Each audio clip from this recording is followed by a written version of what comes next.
What if the person you dismiss today, the one you don't even see, holds the absolute key to your entire future? What if the waitress you wave away, the janitor you ignore, the assistant you undervalue, possesses a gift so profound it could save your legacy or shatter it into a million pieces? We judge by the uniform, by the job title, by the balance in a bank account.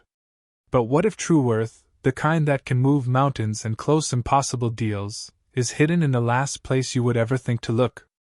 This is a story about a man who had everything and a woman who had nothing but a hidden gift. And a single moment that would change their worlds forever. Julian Thorne was not a man accustomed to failure. He was the architect of his own steel and glass empire, the CEO of Thorne Industries, a titan of global commerce known in hushed boardroom whispers as the Ice King.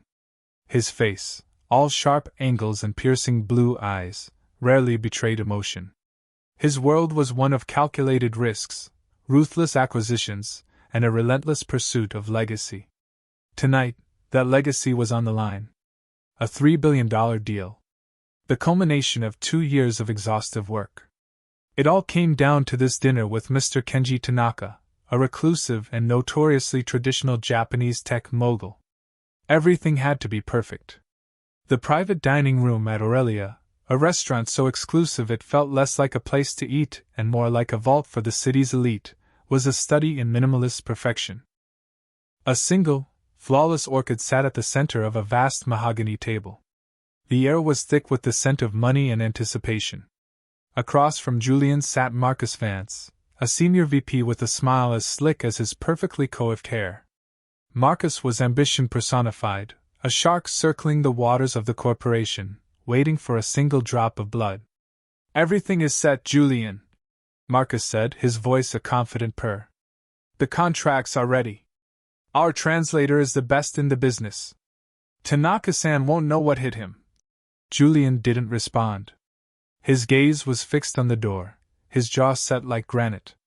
He felt a coil of tension tighten in his stomach, a foreign sensation for a man who prided himself on absolute control.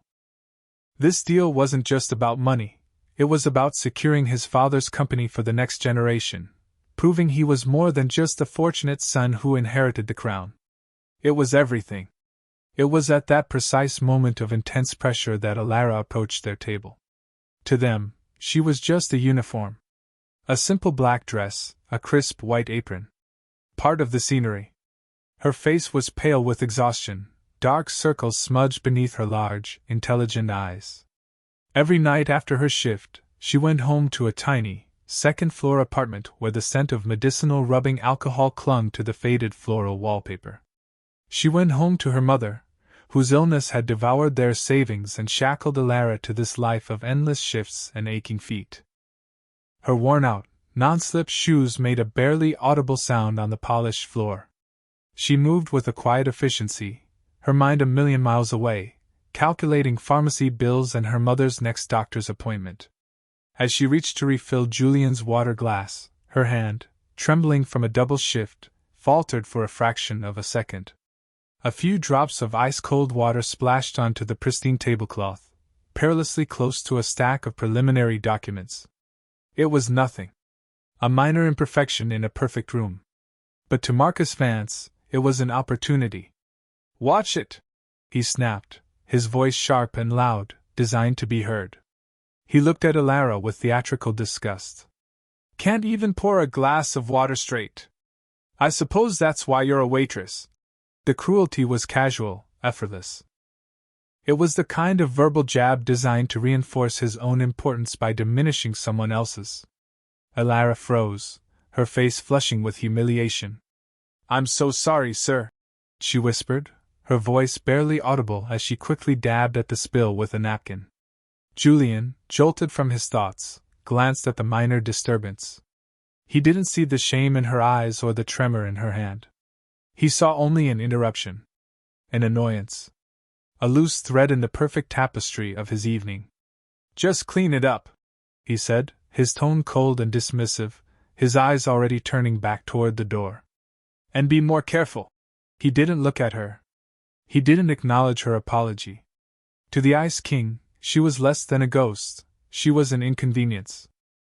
The insult from Marcus had stung, but the dismissal from Julian, the utter invisibility in his eyes, was what truly wounded her. She retreated, her heart pounding with a familiar mix of shame and anger, and disappeared back into the shadows of the restaurant, just another unseen part of the machinery that made the lives of men like them run smoothly. Just as the door opened to admit Mr. Tanaka and his two associates, Julian's phone buzzed with a frantic text from his assistant. The translator, the best in the business, had been in a car accident. Minor injuries, but he was in the hospital. He wasn't coming. A cold dread, colder than any winter morning, washed over Julian. He looked up to see Mr. Tanaka, a man in his late 60s with a face like a no mask, stern and unreadable, bowing slightly. His associates stood silently behind him. They began to speak, their voices soft, their Japanese formal and flowing. Julian and Marcus could only offer stiff, awkward smiles and gestures. The $3 billion deal was already beginning to crumble, lost in a sea of incomprehensible words. Alara, clearing plates from an adjacent, empty table, heard the exchange. Her entire body went still. Her hands, which had been stacking porcelain, stopped moving. It wasn't just Japanese.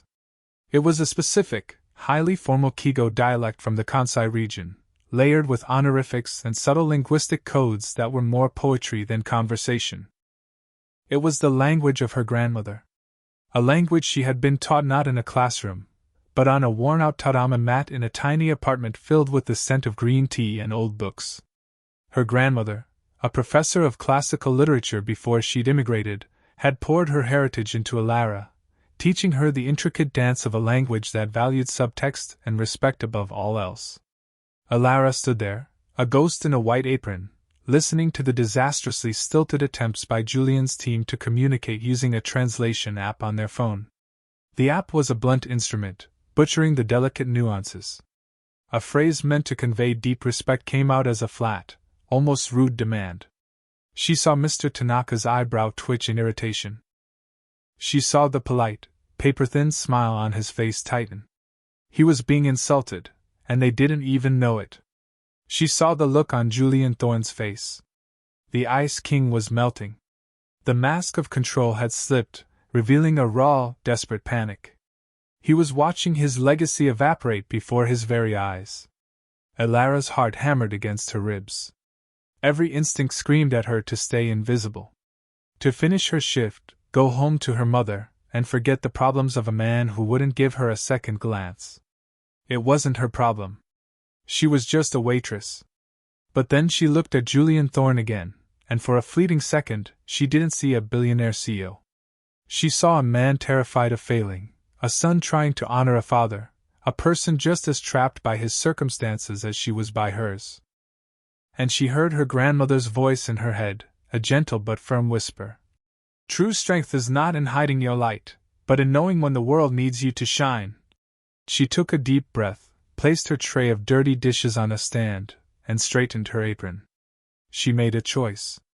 Walking slowly, deliberately, she approached the silent, tense table. Marcus Vance looked up, his face a mask of fury. What do you want now? I thought we told you to get lost. Alara ignored him.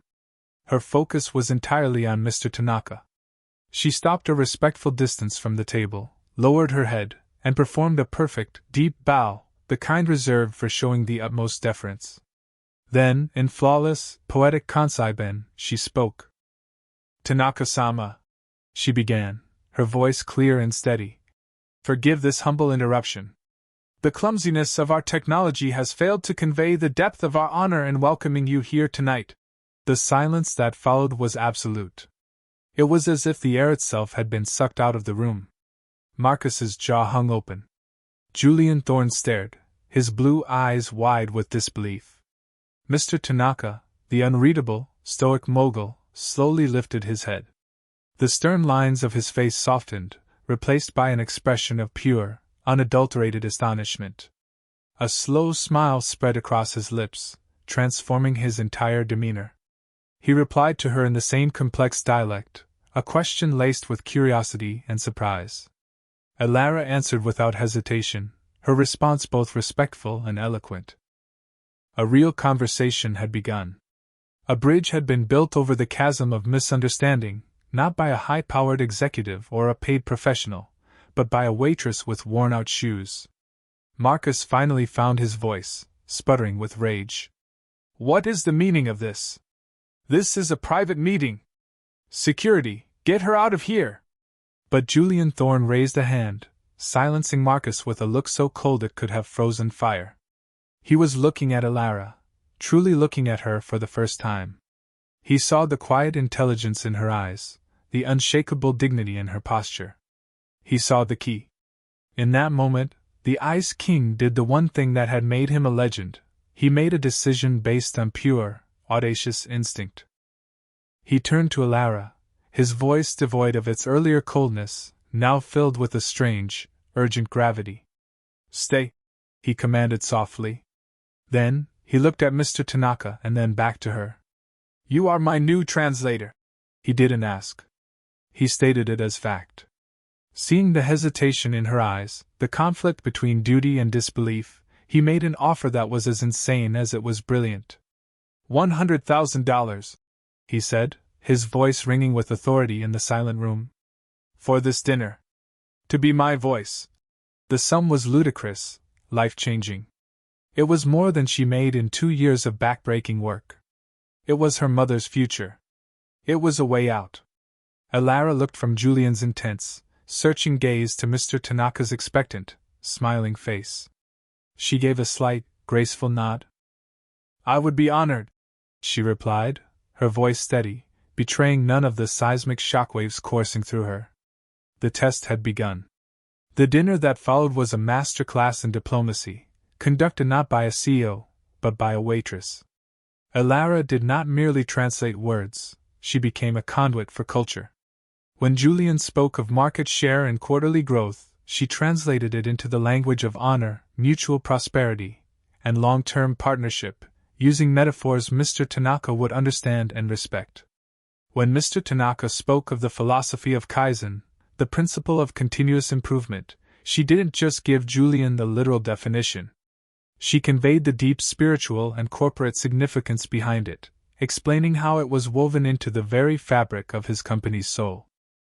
She navigated the treacherous waters of negotiation with the grace of a seasoned diplomat. She knew when to soften Julian's aggressive American business speak and when to emphasize the sincerity behind his promises. She could read the subtle shifts in Mr. Tanaka's posture, the slight narrowing of his eyes, the nuances that a $1,000-an-hour translator might have missed. She was not a machine, she was an artist, painting a picture of understanding between two vastly different worlds. Julian watched, mesmerized. The Ice King's facade had completely melted away, replaced by a raw, profound admiration. He had spent his life surrounded by people who told him what he wanted to hear, who vied for his approval with sycophantic praise. But Alara was different. She wasn't trying to impress him. She was simply being herself, using a gift she had likely kept hidden for years. He found himself captivated not just by her linguistic genius, but by the quiet fire in her eyes, the unwavering integrity that seemed to radiate from her. He saw the years of hardship etched faintly around her mouth, and the resilience that had allowed her to stand tall in this room of titans. He was seeing the person, not the uniform, and the person was extraordinary. Marcus Vance, meanwhile, seethed in impotent rage. He tried to interject several times, to offer a more accurate business term or to clarify a point, but each time he spoke, Mr. Tanaka would simply smile politely and turn his attention back to Alara, waiting for her interpretation. Marcus was being rendered irrelevant, and he knew it. David Chin, Julian's loyal lawyer and confidant, who had initially looked on with deep skepticism, was now leaning forward, completely engrossed. He caught Julian's eye and gave a slow, deliberate nod. It was a sign of absolute approval, a confirmation that Julian's insane gamble was paying off in ways they couldn't have imagined. By the time dessert arrived, the atmosphere was no longer tense and transactional. It was warm, convivial. Mr. Tanaka was laughing, sharing a story about his own grandfather, a humble fisherman from the Kansai coast. Ilara translated the story with a warmth that brought the old man to life in the sterile dining room. As the evening concluded, Mr. Tanaka stood and extended his hand not to Julian first, but to Ilara. He spoke to her for a long moment in Japanese, his voice filled with genuine respect. She bowed deeply. Then he turned to Julian and shook his hand firmly. "Mr. Thorne," he said, with Ilara translating flawlessly, "your company's vision is impressive. But your wisdom in recognizing true talent is what has convinced me. We have a deal." A preliminary handshake on a $3 billion agreement. It was a monumental victory. As the Japanese delegation departed, a wave of relief and triumph washed through Julian's team. But as Ilara gathered her things, ready to slip back into the anonymity from which she came, Marcus Vance cornered her near the service entrance. His handsome face was twisted into an ugly sneer. "You think you're clever, don't you?" he hissed, his voice a venomous whisper. "A little waitress playing dress-up with the big boys. It was a fluke. A party trick." She stared back at him, unintimidated. "I only spoke the truth." His eyes narrowed. "You're a nobody. And I'll make sure everyone knows it. I'll make sure they know you're a fraud who got lucky. By tomorrow morning your little fairy tale will be a nightmare." He turned and stormed away, pulling out his phone and dialing a number with furious stabs of his thumb. Ilara watched him go, a cold knot of dread tightening in her stomach. The $100,000 check Julian had insisted she take felt like a block of ice in her pocket. She had a terrible feeling that her moment of shining light was about to cast a very long, very dark shadow. The next morning, Marcus's threat became a brutal reality. The headline was splashed across the homepage of a notorious online tabloid, known for its vicious takedowns. "Billionaire's $3 billion deal rests on a waitress's lie. Thorne Industries scammed by mystery translator." The article was a masterpiece of character assassination, painting Ilara as a conniving opportunist who had used a few memorized phrases to trick her way into a high-stakes meeting. It hinted at a sordid affair with Julian, portraying her as a gold digger and him as a fool. The story spread like wildfire through the financial world. Thorne Industries stock began to tremble, dipping precariously in pre-market trading. The board of directors, a notoriously conservative group of old money stalwarts, was in a full-blown panic. An emergency meeting was called for 10 a.m. The boardroom at Thorne Industries was Julian's sanctuary, a place of power and control, with a panoramic view of the city he had conquered. But today, it felt like a cage. The long, polished table was lined with grim, accusing faces. Marcus Vance was at the center of it, a grim look of feigned concern on his face. He let the other board members rage for a few minutes before he held up a hand, calling for order. "Gentlemen, this is a disaster," he said, his voice dripping with false sincerity. "Julian, my friend, your heart was in the right place, but you were deceived. This woman, this waitress, has made a mockery of us. She has jeopardized the single most important deal in this company's history. We have to cut her loose. Immediately. Issue a public apology, state that we were the victims of a sophisticated con, and pray that Tanaka-san doesn't pull out." It was a brilliant move. He was positioning himself as the voice of reason, the loyal soldier trying to save the company from its reckless king. Several board members nodded in agreement. "He's right, Julian," one of them grumbled. "It's too risky. She's a liability. Fire her, kill the story, and save the deal." David Chen, Julian's lawyer, sat beside him, his expression unreadable. He leaned in and whispered, "Something doesn't feel right about this, Julian. Vance is enjoying this too much. The story broke too fast, it's too specific." Julian stared down the length of the table at Marcus, at the barely concealed triumph in his rival's eyes. His mind raced. The easy path was clear: sacrifice Ilara. She was a nobody, an outsider. Protecting her was illogical, a poor business decision. It would mean taking on his entire board, the media, and potentially scuttling the deal for good. But then he remembered the night before. He remembered the quiet dignity with which she had faced Marcus's initial insult. the intelligence and grace she had displayed during the dinner, the unwavering integrity in her eyes. He remembered the dismissal in his own voice when he had told her to just clean it up, and a wave of shame washed over him. He had been one of them, one of the blind men who judged a person's worth by their station. She had saved him, and now they were asking him to throw her to the wolves to save himself. In that moment, his choice became clear. It wasn't a business decision. It was a moral one. He stood up, his presence commanding silence in the room. "No," he said, his voice quiet but resonant. "We will not be issuing an apology, and we will not be firing Ms. Vance." He used her last name, a deliberate sign of respect. "This meeting is on hold. I will handle this."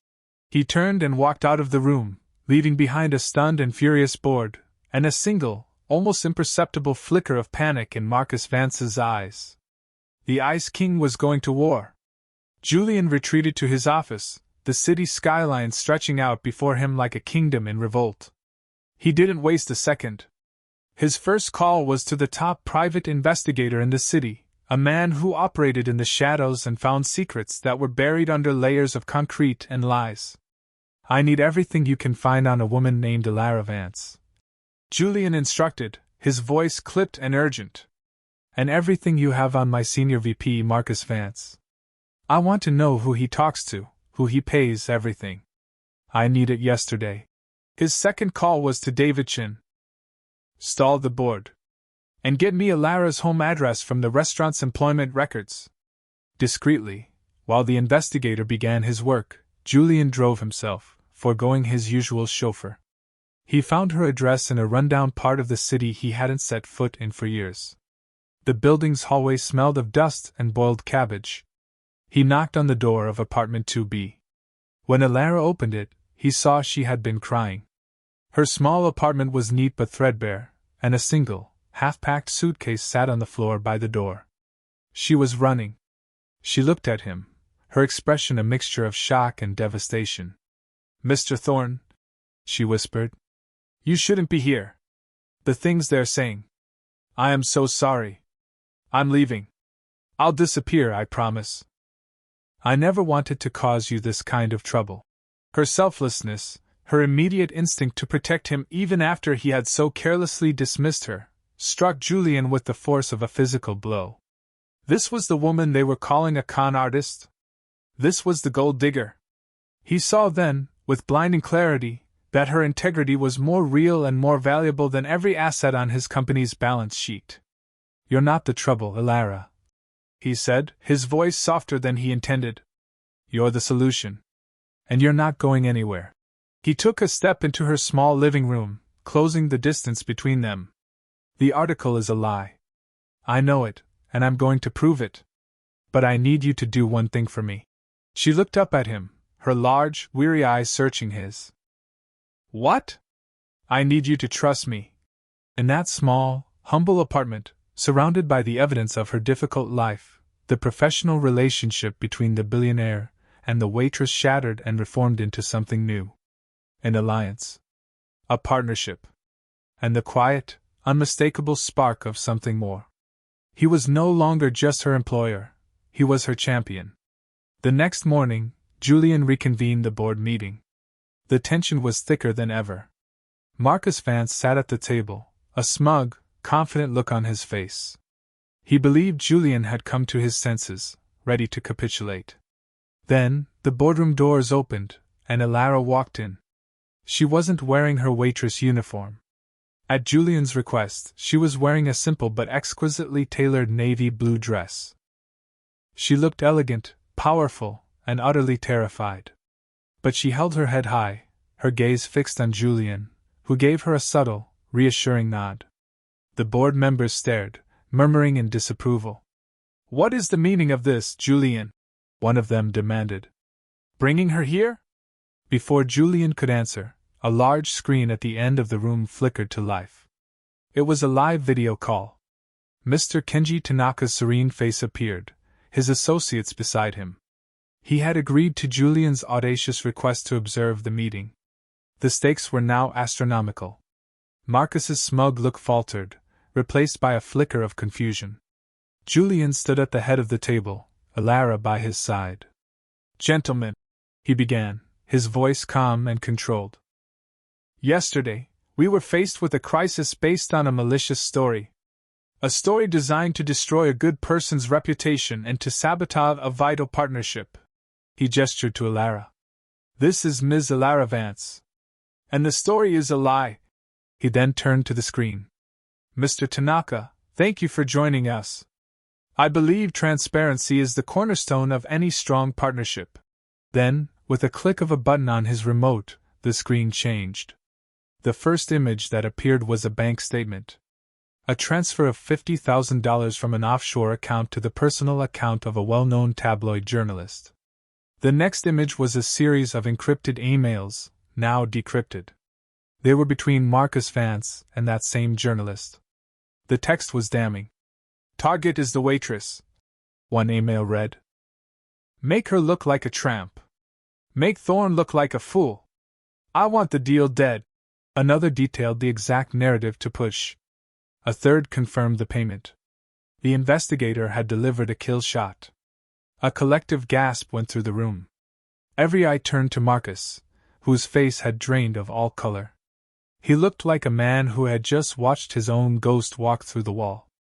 He started to stammer, to deny it, but the evidence was absolute, displayed in high definition for everyone, including his own victim and the man whose deal he tried to destroy, to see. The silence in the boardroom was profound. Marcus Vance was exposed, his ambition laid bare as a cancerous treachery. But Julian wasn't finished. He didn't just want to destroy the liar, he wanted to elevate the hero. He turned off the evidence screen and looked at his board, at the men who had been so quick to condemn Alara. "We live in a world that judges people by the clothes they wear and the jobs they hold," he said, his voice resonating with a passion no one had ever heard from him before. "We are taught to look for value in balance sheets and stock prices. We've become so blind that we can't see the fortune standing right in front of us, pouring out water." He looked at Alara, his expression full of a deep, personal respect. "Ms. Vance's linguistic skill is a gift, yes. But it is her integrity, her grace under pressure, and her profound character that are the real assets. These are the qualities I was blind to. These are the qualities I now realize are the most valuable things a person can possess. This is the kind of character I want at the heart of Thorne Industries." He then turned to the large screen where Mr. Tanaka had been watching the entire drama unfold. Julian took a deep breath, and with Alara translating his words with perfect, calm precision, he made his final play. "Mr. Tanaka," he said, "the success of our dinner was not a fluke, and it was not a trick. It was the direct result of the expertise and the honor of Ms. Alara Vance. She represents the new direction of my company. One that values people over prejudice. She is the kind of partner I want in this venture. If this has shaken your faith in us, I understand.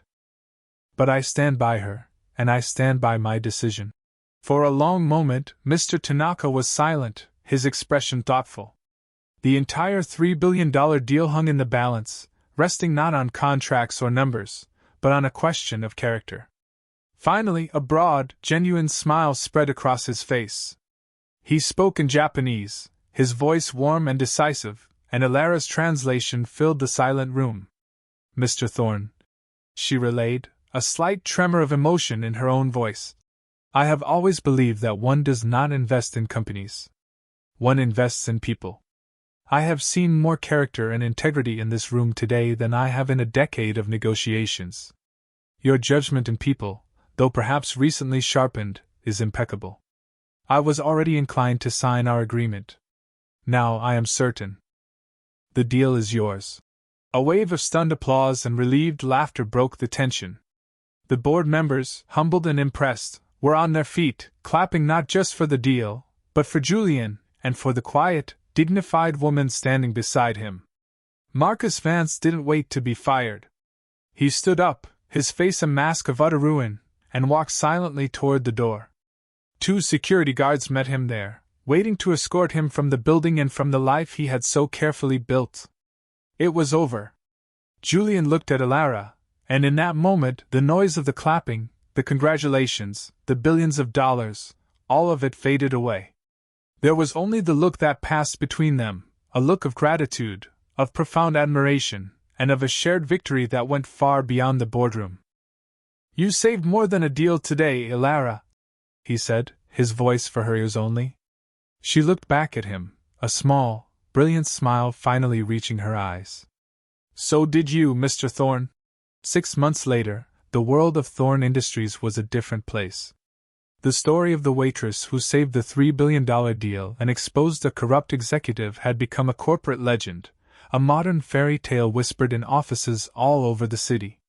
But for Ilara, it was simply her new reality. She was no longer a waitress.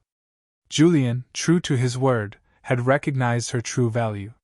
He had created an entirely new department for her, global communications and cultural strategy. She was its director. Her first act was to use a portion of her new, substantial salary to move her mother into a private care facility with the best doctors money could buy. The scent of medicinal rubbing alcohol was replaced by the scent of fresh flowers. We see Ilara now, not in an apron, but in a chic business suit, standing at the head of a conference table in her own corner office. The view from her window rivals Julian's. She is confidently and fluently briefing a team of executives on the cultural nuances of a new market in South America, switching between 3 languages with an ease that leaves them in awe. She is no longer invisible. She is a leader. The final scene takes us to the penthouse apartment of Julian Thorne. The city lights glitter below like a carpet of scattered diamonds. It is the same view from his office, but tonight it feels different. Softer. More hopeful. He is standing by the massive floor-to-ceiling window, but he is not alone. Ilara is beside him. The professional line has beautifully, irrevocably blurred. Their journey from a disastrous dinner to this quiet moment has been one of discovery, for both of them. His hand finds hers, their fingers lacing together naturally, comfortably. "You know," he says, his voice quiet and full of an emotion the Ice King would never have allowed himself to show. "I walked into that restaurant 100 times. I probably saw you a dozen times. And I never really saw you at all." He turns to look at her, his blue eyes filled with a warmth that is reserved only for her. "I almost missed you. I almost walked right past the most important person I was ever going to meet." Ilara leans her head against his shoulder, her gaze soft as she looks out at the sprawling city. "Sometimes," she says, her voice a gentle murmur, "you have to get very quiet to hear what really matters. Sometimes the biggest deals aren't signed on paper." He tightens his grip on her hand, knowing with absolute certainty that his $3 billion deal was nothing compared to the value of the woman standing beside him. He had sought to secure his legacy and had, by accident, found his future. "So we ask you again. How many times have we judged a book by its cover? How many hidden geniuses, how many extraordinary souls, have we walked right past simply because we weren't trained to look for them?" The next time you find yourself about to dismiss someone based on their job, their uniform, or their station in life, remember Ilara. Remember the Ice King who learned to see. You never, ever know whose hands hold the key to your own destiny. What do you think of their story? Let us know your thoughts in the comments below. And if this story inspired you, don't forget to like and share it with someone who needs to hear it.